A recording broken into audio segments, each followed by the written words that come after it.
कृपया चैनल को सब्सक्राइब करें। धन्यवाद। एक बार भगवान विष्णु ने लक्ष्मी जी से कहा, प्रिय लक्ष्मी, लोगों में कितनी भक्ति बढ़ गई है। धरती लोक पर सभी मनुष्य श्रीमन नारायण नारायण का जाप करते रहते हैं। लक्ष्मी जी ने कहा, प्रभु, यह सभी प्राणी आपकी भक्ति के कारण नहीं, बल्कि मुझे यानी धन लक्ष्मी को प्राप्त करने के लिए ऐसा करते हैं। यह सुनकर भगवान विष्णु बोले, अगर लोग तुम्हें पाने के लिए ऐसा करते तो वो नारायण नारायण की जगह लक्ष्मी लक्ष्मी का जाप करते। यह सुनकर माता लक्ष्मी ने कहा, स्वामी, अगर आपको मेरी बातों पर विश्वास न हो तो क्यों न हम धरती लोक पर मनुष्यों की परीक्षा लेते हैं। ऐसा कहकर भगवान विष्णु काशी नगरी के गांव में एक ब्राह्मण का रूप लेकर गए और उस गांव के एक नामी सेठ के घर का दरवाजा खटखटाने लगे। घर से सेठ गुस्से में बाहर आया और बोला, भाई, क्या काम है, क्यों परेशान कर रहे हो। तो भगवान बोले, मैं देवभूमि से आया हूँ और तुम्हारे नगर में भगवान विष्णु की कथा कीर्तन करना चाहता हूँ। यह सुनकर सेठ बोला, ठीक है महाराज, जब तक कथा होगी आप मेरे ही घर में रहना। आज से आपका खाना पीना सब मेरी जिम्मेदारी है।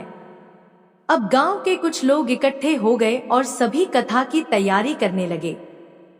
पहले दिन कथा सुनने बहुत कम लोग आए, लेकिन स्वयं भगवान ही इस अमृत कथा का पाठ करने आए थे, तो उनकी मधुर वाणी सुनकर दूसरे और तीसरे दिन लोगों की भीड़ हो गई।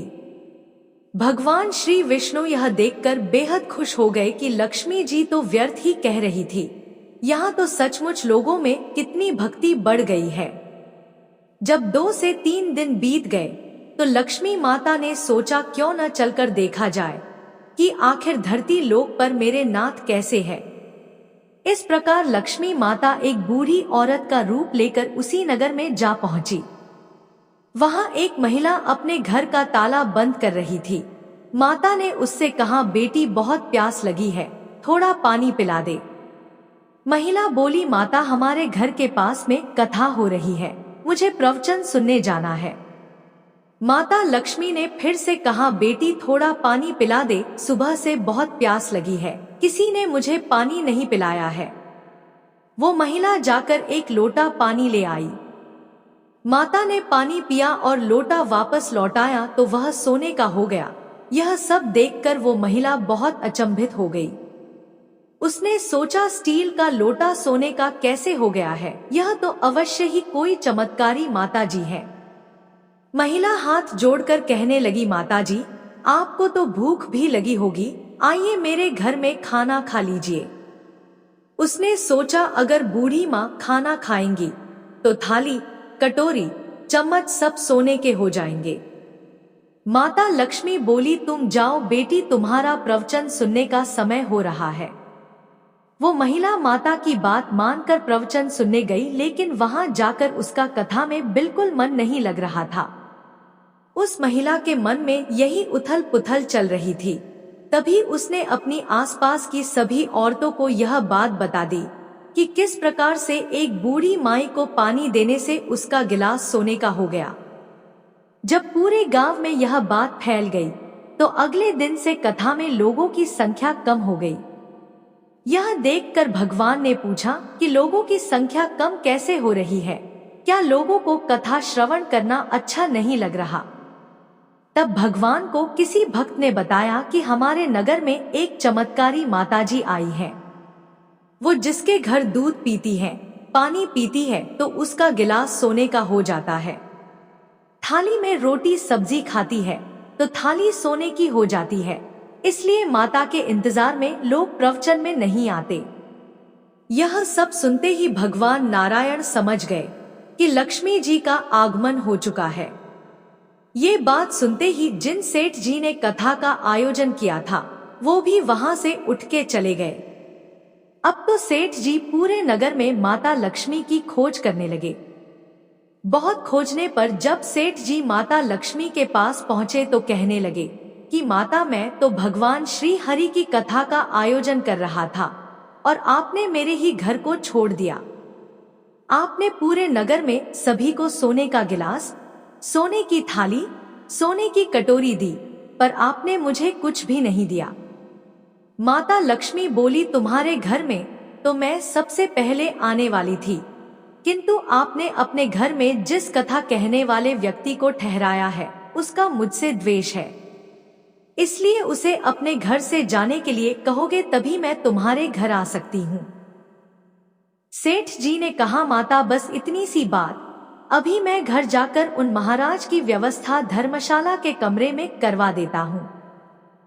अब तो जैसे ही भगवान कथा करके सेठ जी के घर विश्राम करने आए तो सेठ जी बोले, महाराज आप अपना बिस्तर बांध लें, मैंने आपकी सारी व्यवस्था धर्मशाला में कर दी है। भगवान बोले, सेठ जी कथा के बस 2-3 दिन ही बचे हैं, कथा पूरी होने तक मुझे यहीं रहने दो, कथा पूरी होते ही मैं यहाँ से चला जाऊंगा। सेठ जी बोले, नहीं नहीं, आप यहाँ से जल्दी जाओ, मुझे और कुछ नहीं सुनना, मुझे यहाँ अपने किसी और मेहमान को ठहराना है। इतने में लक्ष्मी जी आई और सेठ जी से बोली, आप थोड़ा बाहर जाइए, इनसे तो मैं ही बात कर लेती हूँ। माता लक्ष्मी जी भगवान विष्णु से बोली, प्रभु अब तो मान गए ना, मैंने जो आपसे कहा वो सत्य था। भगवान नारायण बोले, हाँ लक्ष्मी, कलयुग में मनुष्यों पर तुम्हारा प्रभाव तो है, लेकिन एक बात तुम्हें मेरी भी माननी पड़ेगी। तुम यहाँ तभी आई जब संत के रूप में मैं यहाँ आया, अर्थात संत जहाँ कथा करेंगे वहाँ लक्ष्मी का निवास जरूर होगा। माता लक्ष्मी से यह कहकर भगवान विष्णु ने माता लक्ष्मी से वैकुंठ धाम के लिए विदाई ले ली। अब तो प्रभु श्री हरि के जाने के बाद सेठ जी के घर सभी गांव वालों की भीड़ हो गई। सभी चाहते थे कि वह चमत्कारी माताजी सबके घर बारी बारी से आए। लक्ष्मी जी ने सेठ और बाकी गांव वालों को कहा, अब मैं भी यहाँ से जा रही हूँ। यह सुनकर सभी गांव वाले बहुत हैरान परेशान हो गए। माता ने कहा, आप लोग अज्ञानी हो, आपके समक्ष स्वयं श्री विष्णु आए और आप लोगों को अमृत कथा सुनाई पर अपने उनका अनादर किया। मैं वही रहती हूँ जहाँ भगवान नारायण का वास होता है, आपने तो उन्हें यहाँ से निकाल दिया, फिर मैं यहाँ कैसे रह सकती हूँ। यह कहकर माता लक्ष्मी वहां से अंतर्ध्यान हो गई और सभी गांव वालों को अपनी भूल पर बहुत पछतावा होने लगा।